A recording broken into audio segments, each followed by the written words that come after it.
Hello friends, विद्या tube में आपका स्वागत है। यदि आप झारखंड में किसी भी एग्ज़ाम का तैयारी कर रहे हैं और आपने नागपुरी भाषा का चयन किया है और आपके सिलेबस में बनकेवरा भाग 1 पढ़ना है, तो आज का यह कविता का दूसरा भाग नल दमयंती ब्याह आपके लिए बहुत ही महत्वपूर्ण है। आज हम लोग नल दमयंती ब्याह का दूसरा भाग पढ़ेंगे। अगर आपने पहला भाग नहीं पढ़ा है तो आप विद्या ट्यूब के नागपुरी कविता प्लेलिस्ट में जाएं और पहले पार्ट 1 को देखें। हम लोगों ने पहला पार्ट पढ़ लिया था, दूसरा पार्ट यहाँ से शुरू होता है। लेकिन पहले पार्ट और दूसरे पार्ट के बीच में भी कुछ कहानी का कुछ हिस्सा है जो कि यहाँ पे गीत में नहीं दिया हुआ है, तो हम लोग उसको पहले संक्षेप में समझ लेंगे कि क्या हुआ था। तो जैसा कि हम लोग पहले क्लास में देखे थे कि हंस जो है वो विदर्भ नगर पहुँचे थे और जो राजा नल का संदेश है वो सुनाए थे राजकुमारी दमयंती को। तो मन वचन और कर्म से राजकुमारी दमयंती ने नल को अपने पति के रूप में स्वीकार कर ली थी। उसके बाद क्या होता है कि कुछ दिनों के बाद राजकुमारी दमयंती का स्वयंवर का आयोजन होता है विदर्भ नगर के जो नरेश थे, अर्थात दो राजकुमारी के पिता थे, उनके द्वारा।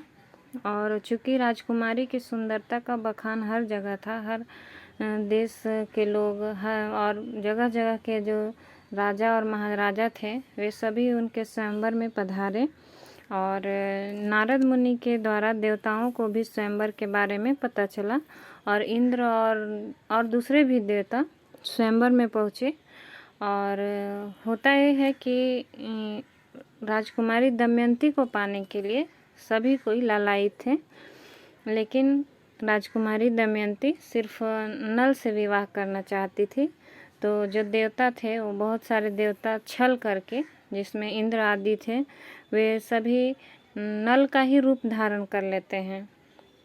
और जैसे ही राजकुमारी दमयंती स्वयंवर में पहुंचती है तो उन्हें स्वयंवर में सिर्फ बहुत सारे नल दिखाई देते हैं, जिनका मतलब नल के समान ही सबका चेहरा था। लेकिन वहाँ पर क्या होता है कि जो राजकुमारी दमयंती हैं वो अपने सत्य निष्ठा की वजह से असली जो नल है उसको पहचानने में सफल हो जाती हैं।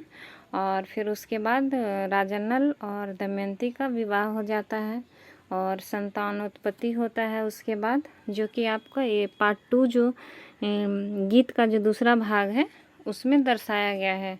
और ये जो कहानी है इतना संक्षेप में नहीं है, बहुत ही लंबा है। अगर आप इस नल दमयंती का जो कथा है उसको पूरा जानना चाहते हैं तो आप इसी वीडियो के डिस्क्रिप्शन बॉक्स में जाएं और वहाँ पे इसका लिंक दिया हुआ है, जहाँ पे आप अगर चाहें तो आप डिटेल में पढ़ सकते हैं कि क्या क्या कैसे हुआ था।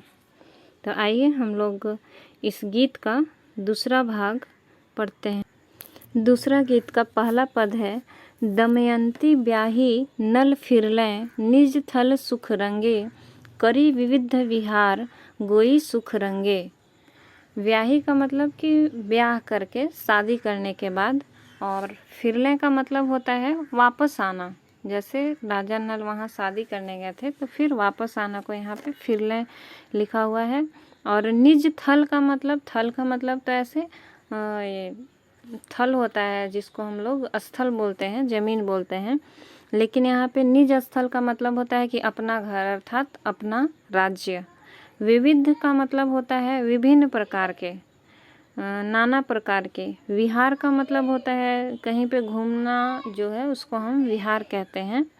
और सुख रंगे का अर्थ होता है कि मतलब बहुत ही खुशी के साथ, सुखी से। अर्थात जो पहला पंक्ति है, दमयंती ब्याही नल फिरलें निज थल सुख रंगे, यानी दमयंती से विवाह करके जो राजा नल है वो फिरलें आए निज थल, अर्थात अपने राज्य को, अपने महल को वापस आ गए और करी विविध विहार गोई सुख रंगे। और उन्होंने विविध यानी बहुत जगहों पे विहार किया, मतलब बहुत जगहों पे साथ साथ घूमे, वो भी कैसे, सुख रंगे से, मतलब बहुत हंसी खुशी से, आनंद पूर्वक से घूमे। दूसरा पद है, रस बसे लवलीन बाढ़े प्रेम दिनों दिन, इंद्रसेन भये प्रथम कुमार गोई इंद्रसेन। यहाँ पे रस का मतलब है कि प्रेम रस, या हम ये बोल सकते हैं कि प्रेम लीला या प्रेम का जो आनंदमयी रूप है उसको हम यहाँ पे रस के रूप में ले सकते हैं। लवलीन का मतलब होता है मग्न होना, और ये जो बाढ़े प्रेम दिनों दिन यहाँ पर लिखा हुआ है। कुमार का मतलब होता है पुत्र। तो इसका अर्थ ये हुआ कि रस बसे लवलीन बाढ़े प्रेम दिनों दिन, मतलब प्रेम के रस में मग्न हो गए हैं कौन, नल और दमयंती, और बाढ़े प्रेम दिनों दिन, और उनका जो प्रेम है वो दिनों दिन, मतलब जैसे जैसे समय बीतता जा रहा है वो और भी ज़्यादा होता जा रहा है, वो और भी प्रगाढ़ होता जा रहा है।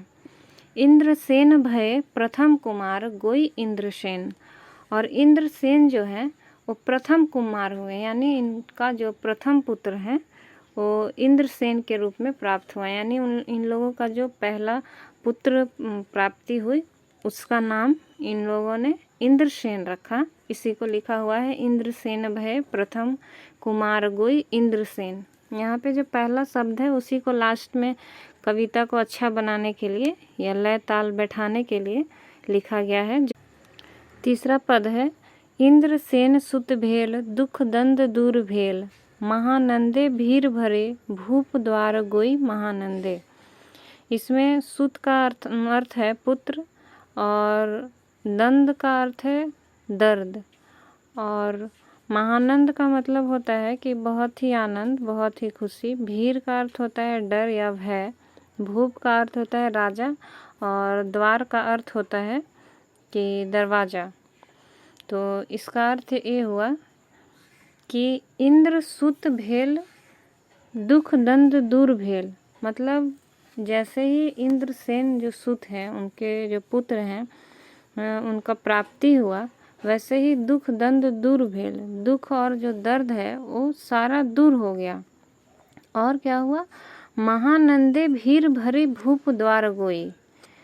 कहने का तात्पर्य है कि महानंद यानी जो परम सुख है वो भी डर रहा है, भीर भरे मतलब वो भी भयभीत हो रहा है, वो भी डर रहा है। किस लिए, भूप द्वार गोई महानंदे, यानी भूप मतलब राजा, राजा के द्वार, यानी यहाँ पे नल राजा का है, नल राजा के द्वार पे जाने से भी महानंद डर रहा है। ऐसा क्यों, ऐसा इसलिए क्योंकि जिनके घर में मतलब जो परम आनंद है उससे भी ज़्यादा अगर खुशी है तो वहाँ पे महानंद यानी कि जो बहुत ज़्यादा खुशी है वो जाकर उसका क्या काम। इसको हम इस रूप में समझ सकते हैं कि जिस प्रकार है कि मान लीजिए कोई व्यक्ति बहुत करोड़पति है और उसे जाकर आप 100 रुपया दे दीजिए और बोलिए कि हम आपको मदद दे रहे हैं, तो क्या उसे 100 रुपये की ज़रूरत है? नहीं। उसी तरह यहाँ पे बताया गया है कि राजा नल के पास परम आनंद से जो है वो डरा हुआ है, क्योंकि राजा नल के पास परम आनंद से भी ज़्यादा आनंद है। इसी को यहाँ पर लिखा हुआ है कि महानंदे भीर भरे भूप द्वार गोई, अर्थात जो महानंद भी है वो भयभीत हो रहा है नल के द्वार पे जाने में, क्योंकि वहाँ पे ऑलरेडी महानंद से भी अधिक खुशी का माहौल है। चौथा पद है, गुरु पुरोहित कर पूजी पद नरवर, दिए दान धेनु हेम अलंकार गोई दिए दान। गुरु का मतलब है यहाँ पर पूज्य, यानी कि जो पूजनीय है, और पुरोहित का मतलब होता है धार्मिक कार्य जो रहता है उसको संपन्न कराने वाले को पुरोहित बोलते हैं। और पूजी का मतलब होता है उसकी पूजा करना, और पद का मतलब पैर होता है, पाँव होता है, और नरवर का मतलब जो नरों में श्रेष्ठ है। वर का मतलब होता है श्रेष्ठ, यानी कि जो नर में श्रेष्ठ है, अर्थात यहाँ पे राजा नल को कहा गया है। और धेनु का मतलब जानते होंगे, धेनु का मतलब गाय होता है। और हेम का मतलब सोना या स्वर्ण होता है। अलंकार का अर्थ होता है गहना या आभूषण कह सकते हैं। और आभूषण में वैसा कोई भी चीज़ आता है जो शरीर का या किसी भी चीज़ का शोभा बढ़ाती है, उसको हम आभूषण कहते हैं। इसमें आपका गहना भी आ सकता है, वस्त्र भी आ सकता है। तो इस प्रकार इस पद का अर्थ है गुरु पुरोहित कर पूजी पद नरवर, यानी गुरु अर्थात जो पूज्य हैं और पुरोहित जो धार्मिक कार्यों को संपन्न करा रहे हैं, उनका जो पद है, उनके पाँव को पूजा जा रहा है। मतलब कि उनका जो है और आदर सत्कार किया जा रहा है। नरवर किसके द्वारा? तो नरवर यानी कि जो नरों में श्रेष्ठ है, मनुष्यों में श्रेष्ठ है, अर्थात राजा नल के द्वारा गुरु और पुरोहितों का पाँव पूजा जा रहा है, उनका आदर सत्कार किया जा रहा है। और अगला पंक्ति है दिए दान धेनु हेम अलंकार गोई दिए दान। और दान में दान दिया जा रहा है। क्या क्या दान दिया जा रहा है? धेनु अर्थात गाय, हेम मतलब कि सोना, और अलंकार मतलब कि जो भी बोल सकते हैं, वस्त्र भी हो सकता है, गहना, ये सारा चीज़ दान में दिया जा रहा है। किसके द्वारा? राजा नल के द्वारा, क्योंकि उनको अभी पुत्र की प्राप्ति हुई है और यहाँ पे शायद पूजा पाठ हो रहा है, क्योंकि पुरोहित जी का नाम आया है। अगला पद है साम दाम दंड भेद नृपति कहे देल निवस ही दृगपाल गुण चार गोई निवस ही। यहाँ पे नृपति का मतलब होता है राजा, और निवस ही जो है वो निवास से बना है, जिसका मतलब होता है जहाँ पे कोई रहता है, निवास स्थान।